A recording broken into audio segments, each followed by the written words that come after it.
ശാരദ, വിമല, ഹരിയ ഇവിടെ വരൂ. ഇതു പ്രിയങ്ക. ഇവൾക്ക് വലിയ ചീത്തപ്പേരാണ്. സപ്ലി എക്സാം തുടങ്ങി 2-ാം മണിക്കൂറിൽ എല്ലാ തുണ്ടു പേപ്പർ വെച്ച് ആൻസർ ചെയ്ത് ഹാളിന് വെളിയിലെത്തി. ഓ, അത്ഭുതമായിരിക്കുന്നല്ലോ. ഇതെങ്ങനെ സാധിച്ചു? ഹാളിൽ വെച്ച് ഞാൻ ടീച്ചറോട് ശോചനാലയത്തിൽ പോകണമെന്ന് ആവശ്യപ്പെട്ടു. എന്നിട്ട് ടീച്ചർ വിട്ടോ? ചിന്തയും ഉദ്ദേശവും നല്ലതാണെങ്കിൽ ആരും വിടും. എങ്ങനെയാണോ ഇവളുടെ ടീച്ചർ വിട്ടത്. എന്നിട്ട് പുറത്ത് ശോചനാലയത്തിൽ പോയി തുണ്ടെടുത്തു തട്ടത്തിനടിയിൽ വെച്ചു. തിരിച്ചെത്തി പരീക്ഷ എഴുതി. ഓ, നിന്റെ ബുദ്ധി വിമാനമാണല്ലോ. വിമാനമല്ല, റോക്കറ്റ്. ഹാ റോക്കറ്റ്. അതാ ഗോപൻ സാർ വരുന്നു. പ്രിയങ്ക, ഈയിടെയായി നിന്നെ സപ്ലി എക്സാമിനൊന്നും കാണാറേയില്ലല്ലോ. ഹാ സാർ, ഞാൻ സപ്ലിയടിയൊക്കെ നിർത്തി സാർ. ഓഹോ, അങ്ങനെയോ?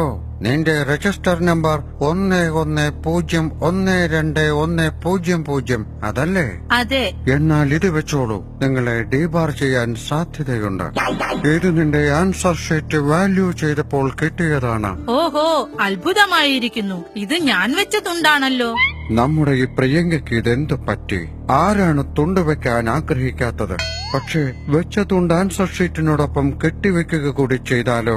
ഒരു ശരാശരി കോപ്പിയടിക്കാരന്റെ തുണ്ടുകൾ തപ്പി പുറത്തെടുത്താൽ ഏകദേശം ഇത്രത്തോളം ഉണ്ടാകും. നിങ്ങളെ ഡീബാർ ചെയ്യാൻ അത് മതി. തുണ്ട് വെക്കരുത്. അഥവാ വെച്ചാൽ അതൊരിക്കലും ഒരു ആൻസർ ഷീറ്റിനോടൊപ്പം കെട്ടിവെക്കരുത്. ഒരു പക്ഷേ നിങ്ങൾ വലിയ വില കൊടുക്കേണ്ടി വരും. വലിയ വില. പൊതുജന താൽപര്യാർത്ഥം കോപ്പിയടിക്കാർ.